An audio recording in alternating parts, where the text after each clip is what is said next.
ನಮಸ್ಕಾರ ವೀಕ್ಷಕ ಬಂಧುಗಳೇ, ನಾನು ನಿಮ್ಮ ಮಂಜುನಾಥ್. ಓಂ ಗಜಾನನಂ ಭೂತಗಣಾದಿ ಸೇವಿತಂ ಕಪಿತ್ವ ಜಂಬೂ ಫಲಸಾರ ಭಕ್ಷಿತಂ ಉಮಾಸುತಂ ಶೋಕ ವಿನಾಶ ಕಾರಣಂ ನಮಾಮಿ ವಿಘ್ನೇಶ್ವರಾಯ ಪಾದ ಪಂಕಜಂ. ವೀಕ್ಷಕ ಬಂಧುಗಳೇ, ಇವತ್ತು ನಾ ಏನು ಹೇಳಕ್ ಬಂದೇನಪ್ಪ ಅಂತಂದ್ರೆ, ಇವತ್ತು ಯಾವ ಪೂಜೆನೂ ಹೇಳಕತ್ತಿಲ್ಲ, ಏನಿಲ್ಲ. ಬಟ್ ಈ ಪೂಜೆಗಳ ವ್ರತದಿಂತ್ರ ಒಬ್ಬರ ಜೀವನದಲ್ಲಿ ಏನ್ ನಡೆದದ ಅನ್ನೋದು ನಿಮಗೆ ಹೇಳಕಂತ ಬಂದೇನಿ. ನಾ ಹೇಳಂಗಿಲ್ಲ, ಅವ್ರ ಬಾಯಿಲಾನೆ ನೀವು ಕೇಳ್ಬೋದು. ಅವ್ರ ಜೀವನದೊಳಗೆ ಯಾವ ರೀತಿ ಪವಾಡ ಮಾಡಿದಾರ ರಾಯರ್ ಅನ್ನೋದು ನೀವ ಅವ್ರ ಬಾಯಿಲೆ ಕೇಳಬೇಕು. ನಮಸ್ಕಾರ ರೀ, ನನ್ನ ಹೆಸರು ಸಚಿನ್ ಅಂತೇಳಿ. ನಾನು ಬೆಳಗಾವಿ ಜಿಲ್ಲೆದವ. ಸದ್ಯಕ್ಕೆ ಸಾಫ್ಟ್ವೇರ್ ಡೆವಲಪರ್ ಆಗಿ ಬೆಂಗಳೂರಾಗ ಕೆಲಸ ಮಾಡ್ತೀನಿ. ಇವತ್ತು ನಾ ಏನು ಹೇಳಕ್ ಬಂದ ಅಂದ್ರೆ, ಅಣ್ಣ ನಮ್ಮ ಜೀವನದಾಗ ಏನೇನು ನಮ್ಮ ದಾರಿ ತೋರ್ಸ್ಯಾರು, ಏನೇನು ನಮ್ಮ ಅಣ್ಣನಿಂದ ನಮಗೇನು ಜೀವನದಾಗ ಹೆಲ್ಪ್ ಆಗೈತಿ ಅದನ್ನೆಲ್ಲ ನಾನು ಹೇಳಕ್ಕಂತ ಬಂದೇನಿ. ಸೊ ಅವ್ರು 8 ವರ್ಷದಿಂದ ಒಂದು ರಾಯರ್ ಫೋಟೋ ಡಿಸೈನ್ ಮಾಡಿ ಅವ್ರ ಕೈಯಿಂದ ಬರೋದು ಬೇಡ್ಕೊಂಡು ಮಡಿಲೇ ಚಿತ್ರ ತೆಗೆದು ಕೊಟ್ಟಿದ್ರು ನನಗೆ. ಸೊ ಅವ್ರು ಕೊಡ್ಬೇಕಾದ್ರೆ ಹೇಳಿದ್ರು ನನಗೆ, ನೀನು ಇದನ್ನ ನಿನ್ನ ರಾಯರ ಅಂತ ಇಟ್ಕೋಪ, ಒಂದು ಮಗು ಥರ ಕಾಪಾಡ್ಕೊಂಡು ಹೋಗು, ನಿನ್ನ ಜೀವನ ಇರೋ ಮಟ್ಟನೂ ನಿನ್ನ ಕಡೆ ಇರ್ಬೇಕದ, ಅದನ್ನ ಇಟ್ಕೊಂಡು ನೀ ಏನೇನು ಮಾಡ್ತಿ ಅದೆಲ್ಲ ಸಕ್ಸಸ್ ಹಾಕೊಂತ ಹೋಗ್ತೈತಿ. ಸೊ ನಿನ್ನ ಜೊತೆ ರಾಯರ ಇದ್ದಂಗ, ಸೊ ಯಾರೆಲ್ಲ ಅವ್ರಂತೂ ನೀನು ಯಾವತ್ತೂ ಕೈ ಬಿಡಲ್ಲ ಅಂತ ಹೇಳಿ ಕೊಟ್ಟಿದ್ರು ನನಗೆ.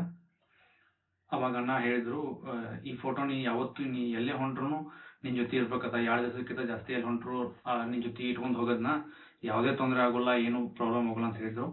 ಸೊ ನಾ ಇವಾಗಲೂ ಅದನ್ನ ಪಾಲಿಸ್ತೀನಿ. 8 ವರ್ಷ ಅವ್ರು ಕೊಟ್ಟ ಅದೇನು ನಾ ಚಂದಾಗಿ ನೋಡ್ಕೊಂಡೀನಿ. ಅವ್ರಿಗೆ ತರಿಸ್ತೀನಿ, ಅದನ್ನ ಪೂಜೆ ಮಾಡ್ತೀನಿ. ಆಮೇಲೆ ಅದರಿಂದ ನನಗೂ ಭಾಳ ಒಳ್ಳೇದಾಗೈತಿ. ಇವನ್ ನನಗೇನು ರಾಯರ್ ಜೊತೆ ಮಾತಾಡ್ಬೇಕಾದ್ರೆ ಆ ಫೋಟೋ ಮುಂದೆ ಕುಂತು ನಾನು ಅವ್ರ ಜೊತೆ ಮಾತಾಡ್ತೀನಿ, ಅಂದ್ರೆ ನಾನು ಮಾತಾಡಕ್ಕೆ ಟ್ರೈ ಮಾಡ್ತೀನಿ. ಸೊ ಆಮೇಲೆ ನಂದು ಎಜುಕೇಷನ್ ಬ್ಯಾಕ್ಗ್ರೌಂಡ್ ಹೇಳ್ಬೇಕಂದ್ರೆ, ನಾನು PUC ಫೇಲ್ ಸ್ಟೂಡೆಂಟ್. ಆಮೇಲೆ ಇಂಜಿನಿಯರಿಂಗ್ 1 ಇಯರ್ ಒಂದು ಫೇಲ್ ಆಗಿ ಅಲ್ಲಿ 1 ವರ್ಷ ನಾನು ಫೇಲ್ ಆಗಿದ್ದೆ. ಅದಾದ್ಮೇಲೆ ನಂಗೆ ಅಣ್ಣ ಪರಿಚಯ ಆದರು.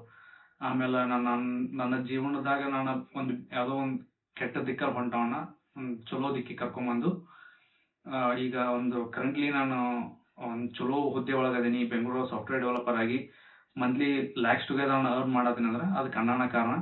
ಸೊ ಅವ್ರು ನಮ್ಗೆ ಇವನ್ ನಾನು ಜಾಬ್ ಚೇಂಜ್ ಮಾಡ್ಬೇಕಾದ್ರು ಅಥವಾ ಅಣ್ಣ ನಮ್ಗೆ ಒಂದಿಷ್ಟು ಪೂಜೆ ಹೇಳ್ತಾರೆ. ನನಗೆ ಯಾವುದೋ ಒಂದು ಆಗತ್ತಿಲ್ಲಪ್ಪ ಅಂದ್ರೆ ಅಣ್ಣನ ಕೇಳಿದೆ ಅಂದ್ರೆ ಅವರು ಹೇಳ್ತಾರೆ, ಈ ಥರ ಮಾಡಿ, ಈ ಪೂಜೆ ಮಾಡೋದು ಒಳ್ಳೇದಾಗುತ್ತೆ.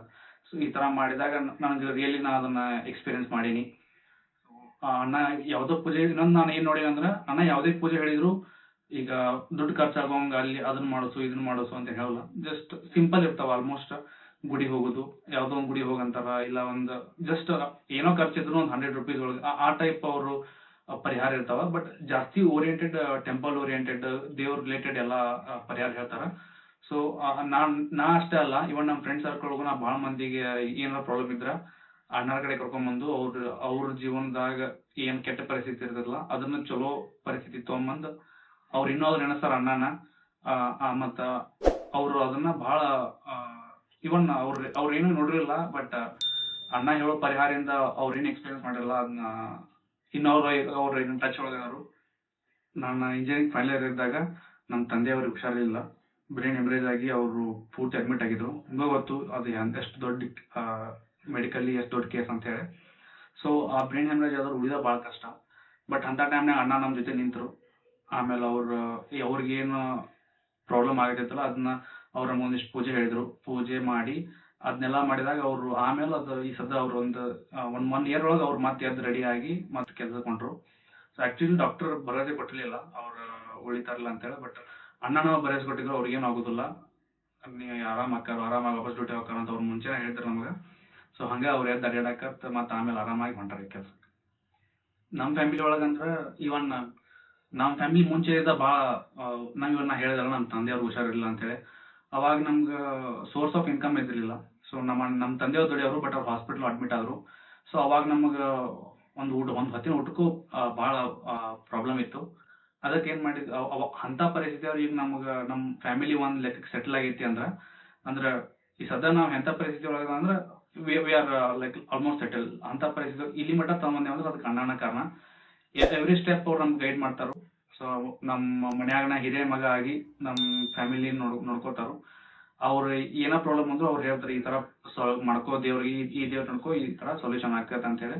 ಬಟ್ ಇನ್ನೊಂದು ಏನಂದ್ರೆ ಅವ್ರು ಏನು ಹೇರ್ ಅಂದ್ರೆ ಹಿಂಗೆ ಆಕತ್ತಪ್ಪ, ಈ ಪರಿಹಾರ ಮಾಡ್ಕೋ ಇದು ಆಕತ್ತಂತ ಹೇಳಿ ಅಂದ್ರೆ ಅದು ಆಗೇ ಆಗತ್ತ. ಸೊ ನಮ್ಮ ಫ್ಯಾಮಿಲಿ ಒಳಗೆ ಒಂದು ಮಿರಾಕಲ್ ಹೇಳ್ತೇನೆ ನಿಮಗೆ. ನಮ್ಮ ತಂಗಿ ಸ್ವಂತ ತಂಗಿ ಅವ್ರದ್ದು ಅವರು ಒಂದು 2 years ಬ್ಯಾಕ್ ಪ್ರೆಗ್ನೆಂಟ್ ಆಗಿದ್ರು. ಸೊ ಅವಾಗ ಅವ್ರದ್ದು 6 monthsಗೆ ಸ್ವಲ್ಪ ಪ್ರಾಬ್ಲಮ್ ಆಯ್ತು. ಸೊ ವಾಟರ್ ಬ್ರೋಕ್ ಆಗಿ ಅವ್ರದ್ದು ಅಲ್ಲಿ ಹಾಸ್ಪಿಟಲ್ ತೋರಿಸಿದ್ವಿ. ಅವರು ಸ್ಕ್ಯಾನಿಂಗ್ ಒಳಗೆ ನಮ್ಮ ಮಗುನ ಕಾಣತಿಲ್ಲ. ಸೊ ಅಬಾರ್ಷನ್ ಮಾಡಿಸ್ಬಿಟ್ರಿ, ಇಲ್ಲಿ ಹುಡುಗಿ ಪ್ರಾಬ್ಲಮ್ ಐತಿ ಅಂತ ಹೇಳಿ ಹೇಳಿದ್ರು. ಇವಾಗ ನಾವು ಬೆಂಗಳೂರೊಳಗೆ ಟಾಪೆಸ್ಟ್ ಹಾಸ್ಪಿಟಲ್ಗೆ ಹೋಗಿ ಹೈಯೆಸ್ಟ್ ಸ್ಕ್ಯಾನ್ ಮಾಡಿಸಿದ್ವಿ. ಸೊ ಎಲ್ಲ ಸ್ಕ್ಯಾನ್ ಯಾವ ಸ್ಕ್ಯಾನ್ ಒಳಗೂ ಮಗು ಕಾಣಲಿಲ್ಲ. ಯಾಕಂದ್ರೆ ಏನೋ ಮೋಸ್ಟ್ಲಿ ವಾಟರ್ ಬ್ರೋಕ್ ಆಗಿದ್ದು ಕಾಣ ಅನ್ಸುತ್ತೆ. ಬಟ್ ಅವಾಗ ಅಣ್ಣನ ಕೇಳಿದ್ರೆ ಅಣ್ಣ ಏನಿದ್ರು, ಇಲ್ಲ ಮಗುಗೆ ಏನೂ ಪ್ರಾಬ್ಲಮ್ ಆಗಿಲ್ಲ, ಸೊ ಮಗು ಚಲೋ ಐತಿ, ಆಪರೇಷನ್ ಮಾಡಿಸ್ಬೇಡ್ರಿ ಅಂತ. ಬಟ್ ನಮಗೆ ಡಾಕ್ಟರ್ಸು ಯಾಕಂದ್ರೆ ಡಾಕ್ಟರ್ ಕಡೆ ಒಂದು ಕನ್ಸರ್ನ್ ಇರುತ್ತಲ್ಲ, ಅವ್ರು ಹೇಳಿದಾಗ ನಾವು ಒಂಥರ ಭಯ ಆಯಿತು. ಸೊ ಏನೋ ಹುಡುಗಿ ಪ್ರಾಬ್ಲಮ್ ಆದ್ರೆ ಹೆಂಗೆ ಏನಾಗತ್ತ ಅಂತೇಳಿ. ಬಟ್ ಅಣ್ಣ ಹೇಳಿದ ನಮ್ಮ ನಂಬಿಕೆ ಮೇಲೆ ನಾವು ಯಾವುದು ಆಪರೇಷನ್ ಮಾಡಿಸಿಲ್ಲ. ಆವಾಗ ನಮ್ಮ ತಂಗಿನ ಕರ್ಕೊಂಬಂದ್ವಿ. ಅಣ್ಣ ಹೇಳಿದ್ರು ಒಂದಿಷ್ಟು ಪೂಜೆ ಮಾಡಾಕ, ಇಂಥ ದೇವ್ರಿಗೆ ಹೋಗ್ರಿ, ಅಲ್ಲಿ ಬೇಡ್ಕೊಂಡ್ ಬರ್ರಿ, ಈ ತರ ಪೂಜೆ ಮಾಡಿಸ್ರಿ ಅಂತ ಹೇಳಿದ್ರು. ಅದೇ ತರ ಮಾಡ್ಸಿದ್ವಿ. ಬಟ್ ಅಣ್ಣ ಇಲ್ಲಿ ನಾವು ಆಕ್ಚುಲಿ ಬೆಂಗಳೂರು ಅಣ್ಣಿಲ್ಲ, ಇಲ್ಲಿ ನಮ್ಮ ಊರಿಗೆ ಕರ್ಕೊಂಬಂದ್ವಿ. ಸದ್ಯ ಅಂದ್ರೆ ಇಲ್ಲಿ ಹುಬ್ಳಿ ಕಡೆ ಅದು ಯಾವ್ದೋ ಚಲೋ ಡಾಕ್ಟರ್ ಸಿಗ್ತಾವ ಅಂತೇಳಿ ಅಣ್ಣನ ಹೇಳಿದ್ರು. ಅಣ್ಣನ ಕರ್ಕೊಂಡು ಹೋಗಿರ್ತೇವೆ ನಾವು. ಸೊ ಅವರು ನಮ್ಮ ಜೊತೆನ ಬಂದು ಡಾಕ್ಟರ್ ಜೊತೆ ಮಾತಾಡಿದಾಗ ಅವ್ರಿಗೆ ಅನಿಸ್ತು, ಒಂದು ಲೇಡಿ ಡಾಕ್ಟರ್ ನನ್ನ ಸಿಗ್ತಾರ, ಅವ್ರು ನನ್ನ ಈ ಮಗುನ ಕಾಪಾಡ್ತಾರ ಅಂತ ಅವ್ರಿಗೆ ಅನಿಸ್ತು. ಈಗ ಮುಂಚೆ ಡಾಕ್ಟರ್ ಸಿಕ್ಕಿದ ಮುಂಚೆನ ಅವ್ರು ಅಂದಿದ್ರು ನಮ್ಮ ಮುಂದೆ. ಸೊ ಅದನ್ನ ನಾವು ಹುಡುಕೊಂತ ಹೋದಾಗ ಒಬ್ಬ ಡಾಕ್ಟರ್, ಆಕ್ಚುಲಿ ಈ ಕೇಸ್ ಹಿಡಿಯತಿರ್ಕಿಲ್ಲ ಯಾರು, ಬೇರೆ ಹಾಸ್ಪಿಟಲ್ ಎಲ್ಲ ಹೋದಾಗ. ಸೊ ಅಬಾರ್ಷನ್ ಒಂದೇ ಆಪ್ಷನ್ ಇದಕ್ಕೆ, ಬೇರೆ ಆಪ್ಷನ್ ಇಲ್ಲ ಅಂತ ಯಾವ ಡಾಕ್ಟರ್ ಕೇಸ್ ತಗೊಳಿಲ್ಲ ಅದನ್ನ. ಬಟ್ ಒಬ್ರು ಲೇಡಿ ಡಾಕ್ಟರ್ ನಾನು ಮಾಡ್ತೀನಿ, ನಾನು ಪ್ರಯತ್ನ ಮಾಡ್ತೀನಿ ಅಂತ ಅವ್ರು ಭರವಸೆ ಕೊಟ್ರು. ಸೊ ಡಾಕ್ಟರ್ ಕಿಂತ ನಮ್ಗೆ ಅಣ್ಣನ ಭರವಸೆ ಇತ್ತು. ಸೊ ಅಣ್ಣ ಹೇಳ್ಯಾರ ಅಂತ ಹೇಳಿ ನಾವು ಹೋದ್ವಿ ಡಾಕ್ಟರ್ ಕಡೆ. ಅವರು ಸೊ ಅಲ್ಲೇನ ಅವ್ರ ಒಂದು ಮಾತು ಹೇಳಿದ್ರು, ಸೊ ಇದು ಸೆಪ್ಟಿಕ್ ಆಕತ್ತೆ, ನಾವು ಅವಾಗ ಡೆಲಿವರಿ ಮಾಡ್ಕೋಬೇಕು. ಸೊ ಆ ಡೆಲಿವರಿ ಏನಾರ ಸೆಪ್ಟಿಕ್ ಹಾಕೊಂಡು ನಾವು ಬಾಧನೆ ಬಿಟ್ರೆ ಅಂದ್ರೆ ಹುಡುಗಿಗೂ ಪ್ರಾಬ್ಲಮ್, ಕೂಸಿಗೂ ಪ್ರಾಬ್ಲಮ್ ಅಂತ ಹೇಳಿದ್ರು. ಸೊ ಅದೇ ರೀತಿ ಅವ್ರು 2 weeksಲಿ ಒನ್ಸ್ ಬಾ ಅಂತ ಹೇಳಿದ್ರು. ಸೊ 1 week ನಾವು ಹೋಗಿದ್ವಿ ಹಾಸ್ಪಿಟಲ್ಗೆ, ಹೋಗಿ ಬಂದ್ವಿ. ಬಟ್ ಅದು 2 week ಗ್ಯಾಪ್ ಇತ್ತಲ್ಲ. ಸೊ ಮನೆಯಾಗಿದ್ದಾಗ ಜಸ್ಟ್ 1 week ಆದ್ಮೇಲೆ ಅಣ್ಣ ಹೇಳಿದ್ರು, ಇವಾಗ ನಾವು ಎಲ್ಲಿ ಡಾಕ್ಟರ್ಗೆ ತೋರಿಸಿದ್ದಿಲ್ಲ, ಅದಾದ್ಮೇಲೆ ನಡಕ್ಕೆ 1 ವಾರ ಆದ್ಮೇಲೆ ಅವರೇ ಹೇಳಿದ್ರು, ಇನ್ಫೆಕ್ಷನ್ ಸ್ಟಾರ್ಟ್ ಆಗೈತಿ, ಹೋಗಿ ದವಾಖಾನೆ ಹೋಗಿ ಅಡ್ಮಿಟ್ ಮಾಡ ಅಂತ ಅವರೇ ಹೇಳಿದ್ರು. ಸೊ ನಾವು ನಿಲ್ಲೇ ಇಲ್ಲ, ನೆಕ್ಸ್ಟ್ ಹಾಸ್ಪಿಟ್ಲಿಗೆ ಹೋದ್ವಿ. ಅವ್ರು ಹೇಳಿದ್ರು ಡಾಕ್ಟರ್ಗೆ ಸ್ಕ್ಯಾನಿಂಗ್ ಮಾಡಿಸ್ರಿ ಅಂತ ಹೇಳಿ. ಅವರು ಜಸ್ಟ್ ಕೇಳಿದ್ರೆ ಯಾಕಂತ ಹೇಳಿ, ಇಲ್ಲ ಸ್ವಲ್ಪ ಪ್ರಾಬ್ಲಮ್ ಆಗತ್ತೆ ಕೇಳ್ರಿ, ಸ್ಕ್ಯಾನಿಂಗ್ ಮಾಡ್ರಿ ಅಂತ ಮಾಡಿದಾಗ ಅವ್ರಿಗೆ ಕಂಡು ಬಂತು ಸ್ಕ್ಯಾನಿಂಗ್ ಒಳಗೆ ಇನ್ಫೆಕ್ಷನ್ ಸ್ಟಾರ್ಟ್ ಆಗೈತೆ ಅಂತೇಳಿ. ಅವರು ಇಲ್ಲ ಕರ್ಕೊಂಬಂದು ಚಲೋ ಮಾಡಿರಿ, ನಾವು ಡೆಲಿವರಿ ಮಾಡ್ಕೋತೀವಿ ಅಂತ ಹೇಳಿ ಹೇಳಿದ್ರು. ಅವಾಗ ಮೋಸ್ಟ್ಲಿ 6.5 months ಇರ್ಬೋದು ಅವಾಗ. ಅವ್ರು ಡೆಲಿವರಿ ಮಾಡ್ಕೊಂಡ್ರು. ಮಗು ಪೂರ್ತಿ ಚಲೋ ಇತ್ತು, ಮಗುಗೇನು ಪ್ರಾಬ್ಲಮ್ ಆಗಿಲ್ಲ, ತಂಗಿಗೂ ಏನು ಪ್ರಾಬ್ಲಮ್ ಆಗಿಲ್ಲ. ಅವನು ಫುಲ್ ಹುಷಾರದಾನ, ಅವನಂತೂ ಏನು ಪ್ರಾಬ್ಲಮ್ ಇಲ್ಲ, ಫುಲ್ ಆಕ್ಟಿವ್ ಅದಾನ. ಅವನು ಎಲ್ಲ ಚಲೋ ನೋಡ್ಕೋದ. ಈಗ ಅವ ಏನ್ರ ಅದಾನಂದ್ರ ಆಕ್ಚುಲಿ ಅಣ್ಣನ ಕಾರಣ. ಅದು ಮುಂಚೆ ಏನಿತ್ತಲ್ಲ, ಡಾಕ್ಟರ್ ದೊಡ್ಡ ಬೆಂಗಳೂರು ಸ್ಕ್ಯಾನ್ ಮಾಡಿಸಿದಾಗ ಡಾಕ್ಟರ್ ಹೇಳಿದ್ರು ಅಬಾರ್ಷನ್ ಮಾಡ್ಸ ಅಂತೇಳಿ. ಟು ಬಿ ಫ್ರ್ಯಾಂಕ್, ನಮ್ಮ ತಂಗಿ ಹೋಗಿ ಅಪಾಯಿಂಟ್ಮೆಂಟ್ ತೊಗೊಂಬಂದಿದ್ರು ಅವರು ಅಬಾರ್ಷನ್ ಮಾಡ್ಸಕ. ಬಟ್ ನಾವು ಬರತ್ತೀವಿ, ಅಲ್ಲಿ ಮಟ್ಟ ಏನು ಮಾಡಿಸ್ಬೇಡ್ರಿ ಅಂತ ಹೋಗಿ ತಡೆದು ತಂಗಿನ ಊರಿಗೆ ಕರ್ಕೊಂಡ್ಬಂದು ನಾವು ಆರಾಮ್ ಮಾಡಿದ್ವಿ. ಸೊ ಇವತ್ತ ನಮ್ಮ ಮಳೆ ನಮ್ಗೆ ಆರಾಮ್ ಅದಾನಪ್ಪ ಅಂದ್ರೆ ಅದಕ್ಕೆ ಅಣ್ಣನ ಕಾರಣ. ಅವ್ರನ್ನ ಯಾವತ್ತೂ ಚಿರಋಣಿ ಆಗಿರ್ತೀವಿ. ಇದು ನೋಡ್ರಿ ಅಣ್ಣ ನಂಗೆ ಅವ್ರ ಕೈಲಿ ಬಿಡಿಸ್ಕೊಟ್ಟಿರೋ ರಾಯರ್ ಫೋಟೋ. ಸೊ ನಾ ಇದನ್ನ ಪೂಜೆ ಮಾಡ್ತೇನೆ ಯಾವಾಗ್ಲೂ. ಸೊ ಅವ್ರು ಇನ್ನೊಂದು ಏನ್ ಹೇಳಿದ್ರು, ಈ ಫೋಟೋ ಕೊಡ್ಬೇಕಾದ್ರೆ ಈ ಫೋಟೋ ಮುಂದೆ ಯಾರೋ ಏನೋ ಬೇಡ್ಕೊಂಡ್ರು ಅದಕ್ಕೆ ಅನುಗ್ರಹ ಮಾಡ್ತಾರೋ. ಸೊ ಅವ್ರು ರಾಯರ್ ಅದ್ರಾಗ ಅದಾರು ಅಂತ ಹೇಳ್ಕೊಟ್ಟಿದ್ರು. ಸೊ ನಾ ಈಗಲೂ ಅದನ್ನ ಫಾಲೋ ಮಾಡ್ತೀನಿ. ಮತ್ತು ಅವ್ರು ಹೇಳೋ ಪೂಜೆಗೆಲ್ಲ ಭಾಳ ಮಹತ್ವ ಐತಿ. ಅಣ್ಣಾರ್ದು ಇನ್ನೊಂದು ವಿಶೇಷತೆ ಏನಂದ್ರೆ, ನೀವು ಫೋಟೋ ಕಳ್ಸಿರ್ ಸಾಕ, ಆ ಫೋಟೋ ನೋಡ್ಕೊಂಡು ನಿಮಗೆ ಏನು ಪ್ರಾಬ್ಲಮ್ ಐತಿ, ಏನೇನು ಆಗೈತಿ, ಏನು ಕಾಸ್ ಇರಬಹುದು ಅದನ್ನೆಲ್ಲ ಅವ್ರು ನಿಮಗೆ ಹೇಳ್ತಾರ.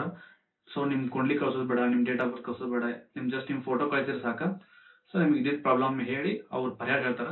ನೀವು ಅದನ್ನ ಈಸಿಯಾಗಿ ಪರಿಹಾರ ಮಾಡ್ಕೋಬಹುದು. ನಿಮ್ಗೆ ಯಾವುದೇ ತರ ಆರೋಗ್ಯ ಸಮಸ್ಯೆ ಇದ್ದು ನೀವೆಲ್ಲ ಆಸ್ಪತ್ರೆ ಸುತ್ತಾಡಿ ನಿಮ್ಗೆ ಇನ್ನೂ ಪರಿಹಾರ ಸಿಕ್ಕಿಲ್ಲ, ನಿಮ್ಗೆ ಆರಾಮಾಗಿಲ್ಲ ಅಂದ್ರೆ ಸೊ ಅಣ್ಣನ ಒಂದ್ಸಲ ಕೇಳ್ರಿ.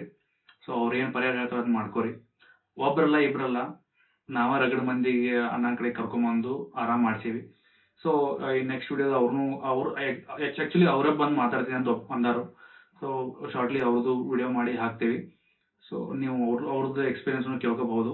ಅವ್ರು ಜಸ್ಟ್ ಒಂದು ಫೋಟೋ ನೋಡ್ಕೊಂಡು ಹೇಳಿದ್ದು ಅಷ್ಟ, ಹಿಂಗೆ ಜಸ್ಟ್ ಹೊರಗೆ ಹೋದಾಗ ಸಿಕ್ಕಾಗಿ ಹೇಳಿದ್ದು ಅಥವಾ ಎಲ್ಲಿ ಒಂದು ಸೋಷಿಯಲ್ ಮೀಡಿಯಾ ಒಳಗೆ ಅವ್ರ ಪ್ರಾಬ್ಲಮ್ ಹೇಳ್ಕೊಂಡಾಗ ಅವ್ರನ್ನ ಅವ್ರು ರೀಚ್ ಆದಾಗ ಅವ್ರು ಹೇಳ್ಕೊಂಡು ಅವರು ಪರಿಹಾರನ ತಿಳ್ಕೊಂಡು ಪರಿಹಾರ ಮಾಡ್ಕೊಂಡು ಅವ್ರು ಇನ್ನೋದ್ರು ಅಣ್ಣಾಗ ಬಾ ಅಂತ ಅನ್ನತಾರ. ಸೊ ಸ್ವಲ್ಪ ಟೈಮ್ ಸಿಗಲಿಕ್ಕೆ ಅವ್ರು ನಮ್ಮ ಇನ್ನೂ ಭೇಟಿ ಆಗಿಲ್ಲ. ಒಬ್ರು ಭಾಳ ಮಂದಿ ಇದಾರ, ಬಟ್ ಅವ್ರದ್ದು ವಿಡಿಯೋಗಳು ನೆಕ್ಸ್ಟ್ ಬರ್ತಾವು. ನೋಡಿ ನೀವು ಅಣ್ಣ ಏನ್ ಹೇಳ್ತಾರ ಅನ್ನೋ ಪರಿಹಾರ ಮಾಡ್ಕೊಂಡು ನೋಡಿ, ಇದು ಚಲೋ ಆಗತ್ತೆ ಎಲ್ಲರಿಗೂ. ವೀಕ್ಷಕ ಬಂಧುಗಳೇ, ಇಷ್ಟೊತ್ತು ನೀವೇನ್ ಕೇಳಿದ್ರಲ್ಲ, ಇದೆಲ್ಲ ಅವ್ರ ಜೀವನದೊಳಗೆ ಆಗಿದೆ. ನನ್ಲಿಂತ್ರಲ್ಲ, ಆ ದೇವರ ಪೂಜೆ ಏನ ಮಾಡಿರ್ತಾರಲ್ಲ ವ್ರತಗಳನ್ನ, ಅದ್ರ ಫಲ ಅವ್ರಿಗೆ ಸಿಕ್ಕೈತಿ. ಮತ್ತೆ ನೀವು ಆ ತರ ನೀವು ಪೂಜೆಗಳನ್ನ ಮಾಡ್ಕೊಂಡ್ರ ಖಂಡಿತ ನಿಮಗೂ ಫಲ ಸಿಗ್ತೈತಿ. ಆಮೇಲೆ ಇನ್ನೊಂದ್ ಏನಪ್ಪಾ ಅಂತಂತಂದ್ರ, ಈಗ ಹೋಮ ಹವನ ಯಜ್ಞ ಇದಕ್ಕೂ ಮಹತ್ವ ಇರ್ತದ. ಆದ್ರೆ ಯಾರಿಗೂ ಅಷ್ಟೊಂದು ದುಡ್ಡು ಖರ್ಚು ಮಾಡ್ಕೊಂಡು ಪರಿಹಾರ ಮಾಡ್ಕೋಕ್ ಆಗಂಗಿಲ್ಲ. ಅದಕ್ಕೆ ಸ್ವತಃ ನೀವ ವ್ರತಗಳನ್ನ ಮಾಡಿಬಿಟ್ಟ ನೀವ ಅದಕ್ಕೆ ಫಲ ತಗೊಂಡ್ರ ಅಗ್ದಿ ಒಳ್ಳೇದಾಗ್ತದ. ನೀವು ಆ ತರ ನೀವು ಪೂಜೆ ಪುನಸ್ಕಾರಗಳನ್ನ ಮಾಡ್ಕೊಂಡು ನಿಮ್ ಜೀವನದಲ್ಲೂ ನೀವು ಒಂದು ಉನ್ನತ ಸ್ಥಾನಕ್ಕೆ ಬರ್ಲಿ ಅಂತ ನನ್ನ ಅಪೇಕ್ಷೆ ಅದ. ವೀಕ್ಷಕ ಬಂಧುಗಳೇ, ನಿಮ್ಗೆ ಏನೇ ತೊಂದರೆಗಳು ಇದ್ರೆ, ಸಮಸ್ಯೆಗಳು ಇದ್ರೆ, ಅದಕ್ಕೆ ಏನಾದ್ರೂ ಪರಿಹಾರ ಬೇಕಾಗಿದ್ರೆ ಈ ನಂಬರ್ಗೆ, ಸ್ಕ್ರೀನ್ ಮೇಲೆ ಕಾಣ್ತಿರೋ ಈ ನಂಬರ್ಗೆ ದಯವಿಟ್ಟು ಕಾಲ್ ಮಾಡಿ. ಅದಕ್ಕೆ ನಾನು ಪರಿಹಾರಗಳನ್ನ ಹೇಳ್ತೀನಿ. ಖಂಡಿತ ನಿಮಗೆ ಹೆಲ್ಪ್ ಮಾಡ್ತೀನಿ. ನಮಸ್ಕಾರ ವೀಕ್ಷಕ ಬಂಧುಗಳೇ.